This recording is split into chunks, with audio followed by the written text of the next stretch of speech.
Ou seja, por causa desta por causa experiência. dessas iniciativas, e depois culminou nessa iniciativa que vens para Luanda. Exatamente. Depois disso? E quando venho para Luanda, vou imediatamente fazer isto no Bailundo.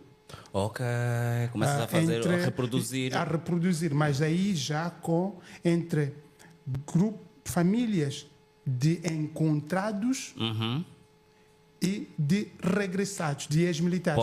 Pós-guerra. Pós-guerra, depois do acordo de Luena. Então fiz isto no Bailundo, Kassonge, Luena, ali onde foi o pico do teatro militar. E isto é que deu-me acelerou-me muito o conhecimento e a especialização em resolução de conflitos. Yeah. Ok, muito fixe. Mas então deixa já ligar outra questão para podermos encerrar. Esta questão, quando nós consolidamos a reconciliação, pelo menos aí 2006, 2008, antes das eleições, ficamos... E agora? O tema de reconciliação está arrumado. E agora o que é que causa conflito? Eleições. Porque estávamos naquele contexto em que a Zimbábue, Tsvangirai e Mugabe. Na Serra Leoa, Burundi, alguns países onde o problema da reconciliação estava nos conflitos, aquilo que se chamava conflitos pós-eleitoral. E aí passo a usar e a ir para trabalhar para estes países, usando ferramentas de resolução de conflitos em eleições. É assim que entro no mundo das eleições. Começo a carregar esta experiência andando e vou para a especialização sobre processos eleitorais. Boa. Antes de entrarmos já aí, eu quero perceber o seguinte, por causa foi uma ONG que patrocinou a música naquele tempo, eu quero perceber se tu sabes qual foi a ONG que patrocinou a música agora de que o povo é o meu patrão que não para de dar na televisão. Ou foi mesmo o nosso dinheiro? Não me digas que foi o dinheiro dos nossos impostos que estão a pagar aquilo. Não, este eu tenho a certeza. Como? Não, este que foi o dinheiro público, o nosso dinheiro, tenho a certeza porque hoje Angola está num estágio de país de renda média. O que é renda média? Pelas Nações Unidas, nós saímos do caráter emergencial. É? Ou seja, por isso que os doadores já não financiam a ONG. Ok. Porque nós somos um país de emergência. Então quer dizer que nós melhoramos no índice, né? No índice melhoramos. E isto significa, isso é para dizer o quê? Que já não há patrocínios estrangeiros para darem dinheiros a projetos como este. Então só pode ser ou no âmbito das empresas privadas podem fazer o patrocínio que tem uma designação, uma lei que em Angola é vigente, mas há pouca cultura sobre isto, né? Ou é mesmo. Desculpa, quando falas dessa lei, não é a lei do mecenato, não? Do mecenato. A lei do mecenato? É que porque as empresas privadas podem patrocinar projetos como esta música. Mas aí tenho muitas dúvidas, porque senão a empresa ia aparecer, pelo menos para citar ali que está a patrocinar. Mas não é só esta questão do dinheiro. Para mim é mais preocupante, para além desta, é de que também não se diz, não sabemos quem está a cantar. Quem é que está a cantar? Não há os créditos, você que está nesse mundo, né? Os créditos, né? Este é o seu mundo. Para dizer direito de autor, para preservar um ou outro conjunto de direitos que é legal. E eu, ao ouvir aquilo, ia pensar, daqui a uns anos, aquela música está dando na TPA. Daqui a uns anos, o autor dessa música vai estar na TPA, todo doente. Povo, por favor, ajuda só. É engraçado isso, né? né? Eu que criei aquela música. Isto... Eu é que fiz aí, depois vai aparecer o idoso e falar, não, também estava lá na batucada, Tiago, estes são os assuntos que a ortoga que está a ser feita dos 50 anos está a resolver. Porque naquele tempo era amor à camisola. É mesmo assim. Ouvindo a história desses mais velhos, não, estás a ver aquilo. Estive lá, é interessante ouvir a história por detrás de cada um. Havia um mais velho, que o nome já passa-me, mas eu perguntei, eu nunca ouvi este. Sim. Pela idade, mas chamou-me a atenção. E perguntei num outro mais velho. O que é que ele fez? O que é que ele fez? Sabe o que é que ele foi? O embaixador de Angola na Zâmbia, ou seja, naquele tempo, logo depois do 75, não é? Okay. Mas aquele que também esteve lá, antes do 75, no 74, alguém que sabe aqui pode dizer qual é o nome. Mas imagina, pela história que nós sabemos, de como os movimentos e a interação política ativa nesta zona do leste, uma pessoa como esta tinha que ser notoriamente conhecido. Okay. Então, isso eu te disse, isto para que não se admite que neste tempo uma música como esta e a passar num espaço público informações sobre esta. Não haja, né? Não há. Não. Ok, pronto. Então, antes de entrarmos, vamos já aqui. Aqui está bom. Ainda estamos fora, né? Mas quase dentro já, né? Mas eu sinto que já entrei. Também não tem mais muitos mambos para falar. Não, é sobre porque tu resolves conflitos. E claramente que o nosso governo não é transparente. Porque senão, esse é um bom exemplo. Esse é um bom exemplo. Queres outro exemplo? Aqui na Praia do Bispo está a nascer um mambo enorme que ninguém sabe o que é. Porque lá, eu deduzo que na lei diz que numa obra tem que estar lá a obra, tem que estar lá o fiscal, tem que estar... E tu passas pela Praia do Bispo e tu não tens lá absolutamente nada. Mas está a acontecer muito mambo. Mas está a acontecer... Não, está a acontecer um mambo que eu não sei se aquilo até é ponte. Parece que é ponte. Eu nem sei, né?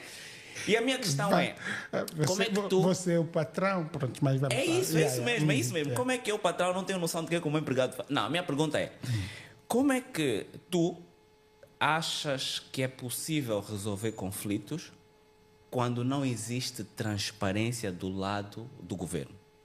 Imagina que tu és chamado para resolver um conflito lá dentro, mas eles não são transparentes porque é norma, né? É norma não ser transparente. Como é que tu te vês numa situação dessas? Primeiro, eu tenho sempre a vantagem de usar o que aprendi, uma ferramenta a aplicar numa análise concreta, num facto. Ok. Esta é a vantagem que o conhecimento e a prática que tenho na área de prevenção, gestão e resolução de conflitos. Tenho bué de mambos para usar, bué de ferramentas para usar. Alternativas. Mas neste caso concreto, e para mim seria o mais difícil nisto qual é o tipo de conflito? Qual é a fonte? Qual é o problema? O problema é a falta de informação ou o problema é a falta de informação está a ser usada para manipular alguma coisa lá atrás. Pode ser questão de não queremos dar a informação de quem está a financiar, ou não queremos dar a informação, ou estamos a proteger um mambo que durante os anos 90 acontecia muito com as ONGs internacionais, os financiadores. Dificilmente diziam o montante global do financiamento. As organizações internacionais? Não. Esta é a primeira coisa que a gente aprendia na comunicação. Posso te falar do resultado, do impacto nas pessoas, mas se tu me perguntares, mas então qual é o custo deste financiamento? Por quê? Porque o financiamento tinha custo. Primeiro, o dinheiro paga salários de pessoas que estão no estrangeiro e de pessoas que estão aqui, pagam... E é sempre muitos milhares, mas a atividade que tu estás a ver é só uma formação. E a melhor forma era não dar a informação financeira para não criar um choque. E mais pergunta. E neste caso, pode ser é que a fonte de financiamento, se for declarada, pode criar ainda mais perguntas dos jornalistas. Ou pode ser que também posso colocar essa hipótese, né? Colocaram no primeiro dia e foi lá alguém, rasgou e não voltaram a colocar, mas para dizer que não convém voltar a colocar. Mas o que eu digo é que no caso concreto de um conflito, e tenho que usar a melhor ferramenta se estou perante um problema em que nós dissemos é um conflito de direito. estamos perante a violação de direito ou legitimidade. Eu acho ou que costume, o que passa na TPA tem a obrigatoriedade de informar convenientemente os angolanos de Cabinda ao Cunene.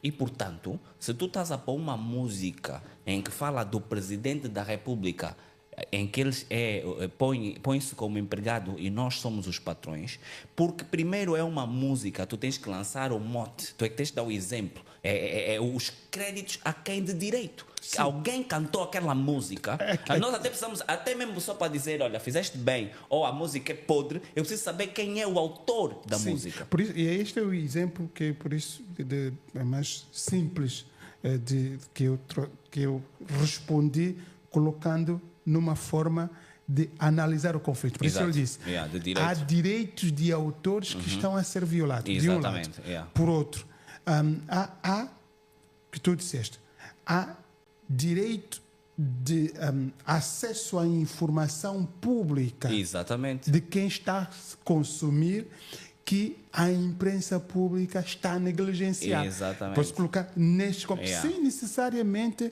colocar partidarice, ou que a UNITA pensa, ou que o MPLA pensa, ou que o presidente João Lourenço pensa. Não, é que é uma análise de o que é que está em causa. E é este o que eu sinto, o grande desafio que temos. Nós temos muitos problemas. E um problema, se você não resolve... vai acumular. Não acumula. Ela faz-te em cascata. Hoje, por exemplo, o problema primeiro só foi meter a música sem autoria. Depois, está a continuar sem resolver essa questão. É já um processo de alguém que está a colocar, a reclamar que a autoria é dele, o outro está a dizer que a autoria é dele. E pode até aparecer aqui, entre aspas, o autor da palavra... O povo é o meu patrão. É o meu patrão, que já viu este comentário. O presidente pode dizer que, espera aí, os meus direitos de autor também, né? Porque fui eu. E depois vem uma dia que escreveu o discurso do presidente, espera aí, eu também. Mas aí, estás a ver, vai-nos até no Samora Machel, que já viu um artigo que foi o primeiro a dizer isto. Ou seja, quando não se resolve um conflito, acumula. Vai aumentando. E é isto que acontece no nosso contexto. Há muitos problemas que poderiam ser resolvidos. São problemas, alguns são pessoais, por simplesmente uma interpretação diferente, que com um esclarecimento de informação e uma constatação resolve-se. Mas não, estás a ver? Fica mesmo assim. Primeiro era desconfiança, mas de tanto desconfiar, depois virou certeza. E depois aquela convicção de certeza já está a agir. E depois tudo se resume na partidarice. Tudo depois se resume nisto. Depois vai-se olhar. Tiago, o pai dele. Já sabemos qual é. Já nem és pessoa. E quando vamos neste nível de levar problemas como água, problemas como fome, problemas como direito de autor, resumir-se que ele está a pensar, está a agir ou está a falar assim, porque pertence àquele lado. É uma aceitação de viver o problema. Nem é de resolver, é só mesmo continuar no loop. Fica, e depois, vamos, morreu, estás a ver? E isto aqui esta é a maior desgraça que nós temos. É não ter vontade de resolver problemas. E aqui, falando em resolver problema, em teoria, é sempre satisfazer necessidade. Resolver problemas. Resolver problema, é tal teoria da necessidade. Podemos falar bué, podemos fazer bué, mas no final, se não satisfazer a necessidade que te levou, é igual a nada. É igual a nada.